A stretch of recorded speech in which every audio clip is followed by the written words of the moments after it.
Hello cinema lovers, crazy fans and cool kids. இது கான critics, நான் உங்க கானப்பிரியா.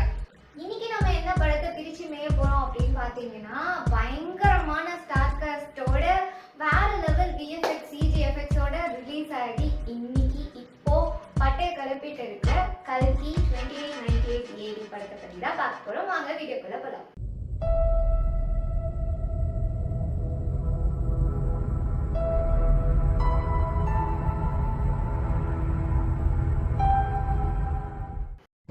படத்தோட கதை என்ன அப்படின்னு பாத்தீங்கன்னா, சின்ன வயசுல இருந்தே நமக்கு இந்த 9 அவதாரம் 10 அவதாரம் பத்தி நம்ம எல்லாத்துக்குமே தெரியும். 10வது அவதாரமான கல்கி இந்த மாதிரி ஒரு அவதாரம் எடுத்துட்டாரு அப்படின்னா இந்த உலகம் அழிய போகுது, அழிவுல தான் இந்த அவதாரம் எடுக்க போறாங்க அப்படின்னு சின்ன வயசுல இருந்தே இந்த கதையை கேட்டு கேட்டு நம்ம எல்லாருக்குமே தெரியும்.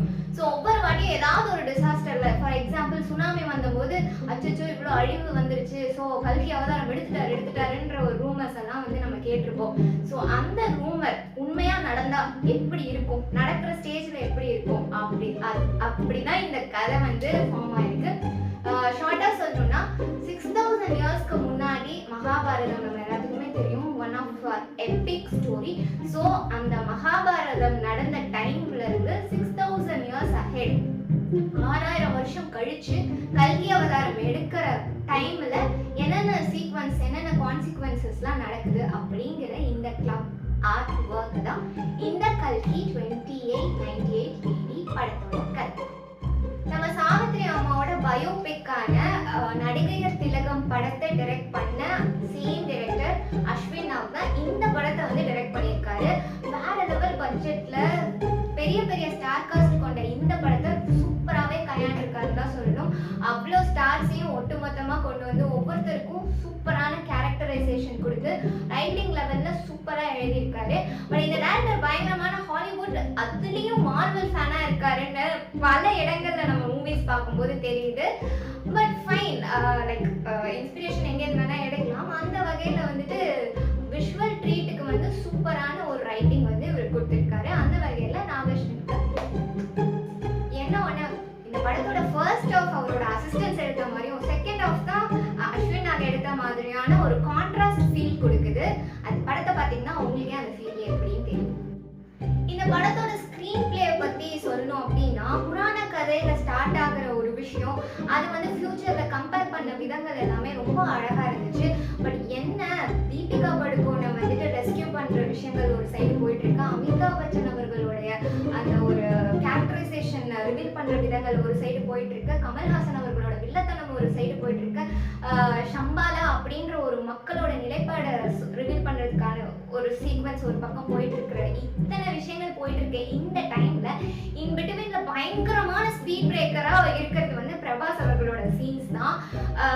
என்னடா இது, மேபி இந்த பிரபாஸ் வர சீன்ஸ் எல்லாமே வந்துட்டு பிரபாஸ் ஃபேன்ஸ் அண்ட் தெலுங்கு ஃபேன்ஸ்க்கெல்லாம் வந்துட்டு கொஞ்சம் ட்ரீட் கொடுக்குற வகையில இருந்தாலும் நம்ம தமிழ் ஆடியன்ஸ்க்கு வந்து ஐயோ எப்படா முடியும், ஏடா இப்படி பண்ணீங்க படுத்தாதீங்கடான்ற ஒரு ஃபீல் தான் கொடுத்துச்சு. அந்த அளவுக்கு ஒரு சுமாரான ரைட்டிங் தான் வந்து பிரபாஸோட அந்த கேரக்டர் ரிவ்யூல தான் இருந்துச்சு. இது வந்து ஃபர்ஸ்ட் ஹாஃப்ல மட்டும்தான். செகண்ட் ஹாஃபை பொறுத்த வரைக்கும் அட்டகாசமான screenplay, especially with that visual ட்ரீட்டுக்கு ஏற்ற மாதிரியான ஒவ்வொரு சீக்வன்ஸ் செதுக்கின விதம்லாம் வந்துட்டு ரொம்ப சூப்பராக இருந்துச்சு.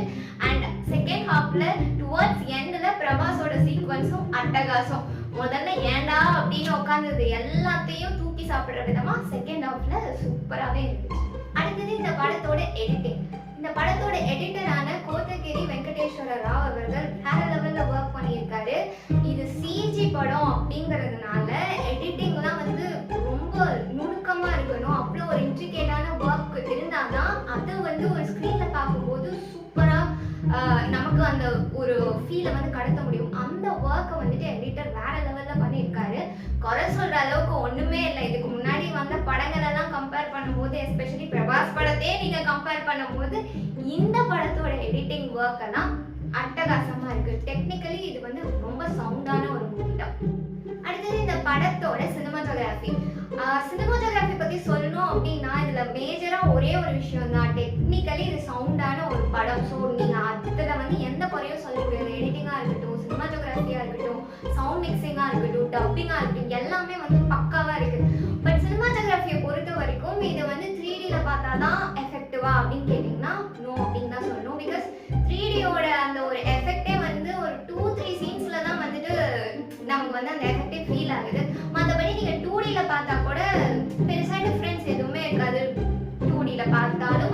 மாதிரி எஃபெக்ட் அதே மாதிரி ஃபீல் தான் உங்களுக்கு வந்து சேரும். ஸோ வை 3D அப்படின்ற ஒரு ஃபீல் தான் இருந்தது. மற்றபடி சினிமாட்டோகிராஃபி பொறுத்த வரைக்கும் எந்த குறையும் இல்லை. கலர்ஸாக இருக்கட்டும், ஒவ்வொரு பிளேசஸை காட்டும் போதும் அதில் கொடுத்துருக்குற அந்த கலர்ஸ், எஃபெக்ட்ஸ், லைட்ஸ் எல்லாமே வந்து அட்டகாசமாக இருக்குது. பிகாஸ் நிறைய இடங்களில் ட்ராவல் பண்ணி போகுது. ஸோ ஒவ்வொரு இடத்துலையுமே வந்து பிளேஸ்மெண்ட் ஆஃப் தட் லைட்ஸாக இருக்கட்டும் அண்ட் சுற்றி உள்ள என்விரான்மெண்ட்டோட அந்த லைட் செட்டிங்ஸாக இருக்கட்டும் எல்லாமே வேற லெவலில் இருக்குது. அடுத்து இந்த படத்துல நடிச்சிருக்கவங்கள பத்தி சொல்லணும் அப்படின்னா, இது ஒரு பிரபாஸ் படம் அப்படின்னு நினைச்சிட்டு போய் உக்காந்தோம் அப்படின்னா, அவர் தான் ஹீரோ அப்படின்னு நினைச்சிட்டு போனீங்கன்னா பயங்கரமான ஒரு டிசப்பாயின்மெண்ட்ல தான் இருப்பீங்க. It's not big disappointment, but அங்க போனீங்கன்னா இன்னொருத்தர் தான் ஹீரோப்பா அப்படின்னு சொல்லுவீங்க.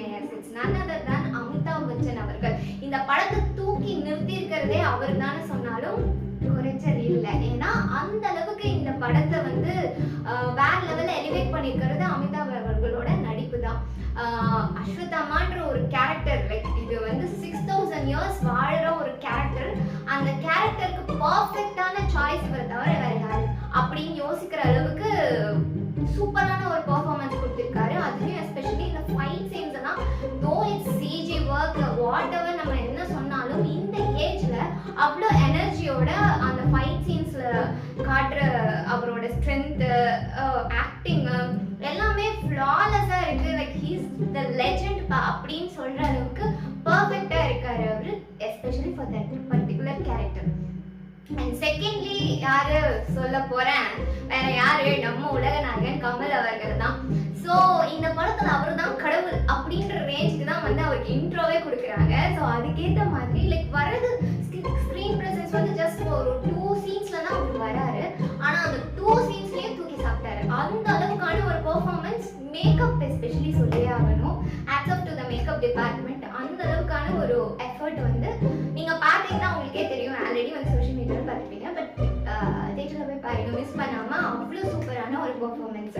அண்ட் தேர்ட்லி பிரபாஸை வந்து விட்டுற முடியாது. பிகாஸ் நம்ம பாகுபலியிலலாம் அப்படி பார்த்துருக்கோம். அப்படி பார்த்த பிரபாஸ்க்கு நல்ல படங்கள் அமையல அப்படிதான் சொல்லணும். அண்ட் இந்த படம் சூப்பரா அமைஞ்சிருக்கு. மேபி ஃபர்ஸ்ட் ஹாஃப்ல ரொம்ப டிசப்பாயின்மெண்ட் ஆனாலுமே செகண்ட் ஹாஃப்ல எஸ்பெஷலி டுவர்ட்ஸ் த கிளைமேக்ஸ்ல தூக்கி சாப்பிட்டாரு. வேற லெவல் பெர்ஃபார்மன்ஸ் அவர் கொடுத்துருக்காரு. அண்ட் அவர் இல்லாம இந்த படத்துல நடிச்சிருக்க தீபிகா படுகோனா இருக்கட்டும், ஆனபென்னா இருக்கட்டும், பசுபதியா இருக்கட்டும், அண்ட் சோபனா அவர்களா இருக்கட்டும், இந்த மாதிரி நிறைய ஸ்டார்டர்ஸ் நடிச்சிருக்காங்க. எல்லாருமே அவங்களோட பார்ட்டு சூப்பராகவே ப்ளே பண்ணியிருக்காங்க அப்படின்னு சொல்லணும். அண்ட் அது மட்டும் இல்லாம துல்கர் சல்மான், விஜய் தேவரகொண்டா, ஈஷா பட்டானி, இந்த மாதிரி சில மிர்னால் தாக்கூர், இப்படி சில பேர் வந்து கேமியோ ரோல்ஸும் வந்து பண்ணிட்டு போயிருக்காங்க. எல்லாருமே ஸ்டார் காஸ்ட்டை பொறுத்த வரைக்குமே அட்டகாசமாக தான் இருக்கு. இந்த படத்தோட மியூசிக் பத்தி சொல்லணும் அப்படின்னா, நம்ம சந்தோஷ் நாராயணன் அவர்கள் தான் இந்த படத்துக்கு மியூசிக் கம்போஸ் பண்ணியிருக்காரு. அண்ட் சூப்பரான ஒர்க்கை டெலிவர் பண்ணியிருக்காரு. ரொம்ப ஆஹா ஓஹோ அப்படின்ற சாங்ஸ் இந்த படத்துல எதுவுமே இல்லை அப்படின்னாலுமே பேக்ரவுண்ட் ஸ்கோர்ல பிச்சு உதறியிருக்காரு. வாவ், நம்ம சனாவா அப்படின்ற ரேஞ்சுக்கு தான் வந்துட்டு அந்த ஃபீல்லாம் நமக்கு வந்து கொடுத்துருக்காரு. ஸோ பிஜிஎம் பொறுத்த வரைக்கும் அட்டகாசமா இருக்கு. அண்ட் சாங்ஸ் தான் மனசுல நிக்கல, பட் இட்ஸ் ஓகே. ரொம்ப புவர் ஒர்க் அப்படின்னு சொல்ல முடியாது, ரொம்ப மோசமான ஒர்க்னு சொல்ல முடியாது. ஒரு டீசென்டான சாங்ஸ், டீசென்டான ஒர்க் தான் இந்த படத்துல நமக்கு சனா கொடுத்துருக்காரு. இந்த படத்தோட காஸ்டியூம்ஸ் அண்ட் மேக்கப் டீம் பத்தி சொல்லணும்னா ஒரு சூப்பரான ஒர்க் தான், ஒரு டீசென்டான ஒர்க் தான் இவங்களும் டெலிவர் பண்ணியிருக்காங்க. புராண காலத்துல வர காஸ்டியூம்ஸ் அண்ட் மேக்கப்ஸா இருக்கட்டும், அது மேக்ஸிமம் வந்து சிஜி ஒர்க் அப்படியே இருந்தாலுமே பட் அந்த காஸ்டியூம்ஸ் எல்லாமே வந்து அந்த காலத்துக்கு ஏற்ற மாதிரியான ஒரு ஃபீல் கொடுத்துருக்கு. அண்ட் வந்து 6000 years, அதாவது 2898 இயர்ல எப்படி இருப்பாங்க, அதுவும் அந்த மக்களோட நிலை புரிஞ்சு அவங்களுக்கு ஒரு காஸ்டியூம்ஸ் அண்ட் சோல்ஜர்ஸ்லாம் இருக்காங்க, அவங்களுக்கு ஏற்ற மாதிரி ஒரு காஸ்டியூம்ஸ்ன்னு சொல்லிட்டு அந்த காஸ்டியூம் அண்ட் மேக்கப் டீம் வந்து சூப்பராகவே ஒரு டீசெண்டான ஒர்க் தான் கொடுத்துருக்காங்க. அண்ட் மேக்கப்பை பொறுத்த வரைக்கும் எல்லாருக்குமே வந்து சூப்பரான மேக்கப்பை அந்த காலகட்டத்துக்கு செட்டப் ஆகிற மாதிரியான ஒரு மேக்கப் கொடுத்துருந்தாலும் மை ஃபேவரட், பர்சனல் ஃபேவரட், எல்லாருக்குமே பர்சனல் ஃபேவரட்டாக கூட அது இருக்கலாம், கமல்ஹாசன் அவர்களோட மேக்கப் தான் சொல்லியே ஆகணும். நான் ஆல்ரெடி சொல்லியிருக்கேன், பட் இருந்தாலும் இங்கே மென்ஷன் பண்ணியே ஆகணும். Hats off to the team. இந்த படத்தோட பாசிட்டிவ் என்னன்னு பார்த்தீங்கன்னா, ஒரு புராண காலத்து கதையை எடுத்துட்டு அதை நமக்கு ப்ரெசென்ட் பண்ணணும்னு நினைச்ச ஒரு தாட் ப்ராசஸே வந்து மிகப்பெரிய பாசிட்டிவான விஷயம் தான் நான் நினைக்கிறேன். அண்ட் அதையும் கன்ஃபியூஸ் பண்ணாம, பிகாஸ் மகாபாரதம் யாருக்கெல்லாம் தெரியும், இப்போ 2K கிட்ஸ்க்கு தெரியாது, தெரியாது. இன்கேஸ் வேற ரிலீஜியனை சேர்ந்தவங்களுக்கு இது புரியாம இருக்கும், தெரியாம இருக்கலாம். ஸோ இந்த மாதிரி ஒரு சிக்கல் இருக்கிறப்போ எப்படி நாங்களே ஸ்டார்டிங்ல பயந்தோம், சரி நமக்கு தெரியும் மற்றவங்களுக்கு எப்படி புரியும் அப்படின்னு சொல்லிட்டு நாங்களே டிஸ்கஸ் பண்ணிட்டு பட் அது டுவர்ட்ஸ் எண்ட் வந்து சூப்பராகவே வந்து நம்ம எல்லாத்துக்குமே கன்வே பண்ணிட்டாங்க. யாருனாலுமே இதை போய் பார்க்கலாம் அப்படின்ற ரேஞ்சுக்கு வந்து கன்வே பண்ணிருந்த விதம் வந்து சூப்பராக இருக்கு. அண்ட் வந்து இது ஒரு வேற வேற காலகட்டத்தில் வந்து நடக்கிற விஷயங்களை வந்து கோர்வையா நீங்க வந்து நிறைய மூவிஸ்ல பார்த்துருப்பீங்க, ஹாலிவுட் மூவிஸ்ல எல்லாத்துலயுமே பார்த்துருப்பீங்க சில சீக்வன்ஸ் எல்லாம் இதுல வரும்போது. பட் எந்த மாதிரி ஒரு ஸ்டோரி எடுத்து அதை இங்க கனெக்ட் பண்ணியிருக்காருன்ற அந்த ஒரு ஆசம் ஒர்க் வந்து ரியலி வந்து சூப்பர். அதே போல இந்த படத்துல வர stunt sequence and visual effects இது எல்லாமே வந்து சூப்பரா இருக்கு. ஸோ இது கண்டிப்பா ஒரு இந்தியன் சினிமால வந்துட்டு ஒரு மைல் ஸ்டோன் அப்படின்னு தான் சொல்லணும். ஸோ அந்த வகையில பார்த்தோம்னா இந்த படத்துல வந்துட்டு மிகப்பெரிய பாசிட்டிவ் அப்படின்னு சொன்னா இந்த டெக்னிக்கல் ஒர்க் எல்லாத்தையுமே நம்ம சொல்லலாம். இந்த படத்தோட நெகட்டிவ் பத்தி பார்க்கணும்னா அவெஞ்சர்ஸோட எல்லா பாட்டையும் சேர்த்துக்கோங்க, டிசில வர சில பார்ட்டியும் சேர்த்துக்கோங்க, மார்வல் சீரீஸ்ல எல்லா பாட்டையும் சேர்த்துக்கோங்க, அகாண்டாவை மறக்காம சேர்த்துருங்க. இந்த மாதிரி பல ஹாலிவுட்ஸ் மறந்துட்டேன் பார்த்தீங்களா, டிரான்ஸ்ஃபார்மர் அதையும் சேர்த்துக்கோங்க. இந்த மாதிரி பல ஹாலிவுட் சீன்ஸ் எல்லாத்தையும் இந்த படத்துல அது ஒரே படத்துல பார்க்கணும்னா கண்டிப்பா இந்த படத்துல தான் நீங்க பார்க்க முடியும். மொத்தத்துல பாத்தீங்கன்னா இந்த படத்துக்கு கல்கின்னு பேர் வச்சுக்கிறது பதிலா கலக்கின்னு பேர் வச்சிருக்கலாம். ஏன்னா அந்த மாதிரிதான் எல்லா படத்தையும் கலக்கி நமக்கு கொடுத்துருக்காரு அஸ்வினாத்.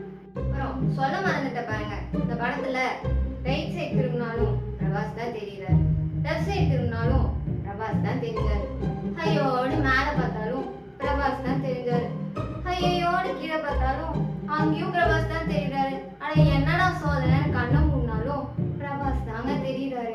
அந்த அளவுக்கு ஒரு சீரியல் லெவல்ல நடிச்சு வச்சிருக்காரு. மிகப்பெரிய ஸ்பீட் பிரேக்கரே பிரபாஸ் தாங்க. நான் பேசின இந்த மாடுலேஷன் அளவு தாங்க இந்த படத்தோட நெகட்டிவுமே இருக்கு. பட் இது இல்லாம சில விஷயங்கள் சொல்லணும் அப்படின்னா நெகட்டிவா எங்களுக்கு பட்ட விஷயங்கள் என்ன அப்படின்னு பாத்தீங்கன்னா ஃபியூச்சர் எப்போ 2898க்கு போறாங்க. இப்பவே ஏகப்பட்ட விஷயங்கள் டெக்னாலஜி வைஸ் வந்து நம்ம ரொம்ப எங்கேயோ ஃபார்வர்டா போய்கிட்டு இருக்கோம் அப்படின்ற ரேஞ்சுக்கு 2898லலாம் இன்னும் எந்த அளவுக்கு வந்து அந்த டெக்னாலஜிலாம் வந்து போட்டிருக்கோம். நம்ம வந்து பார்க்காத விஷயங்கள் எதுவுமே வந்து இந்த படத்துல இல்லை, லைக் டெக்னாலஜி வைஸ் சொல்றேன். ஸோ எல்லாமே பார்த்த விஷயங்களை தான் வந்து நம்ம திருப்பி திருப்பி பார்க்குற மாதிரி இருக்கு. ஸோ ஃபியூச்சரிஸ்டிக் அப்படின்னு போகும்போது ஏதாவது 1-2 விஷயங்கள் பார்க்காத விஷயங்கள் வச்சிருந்தா கொஞ்சம் வாவ் ஃபேக்டர் வந்திருக்கும். அது இதுல வந்து கொஞ்சம் மிஸ்ஸிங் அப்படின்னு தோணுது.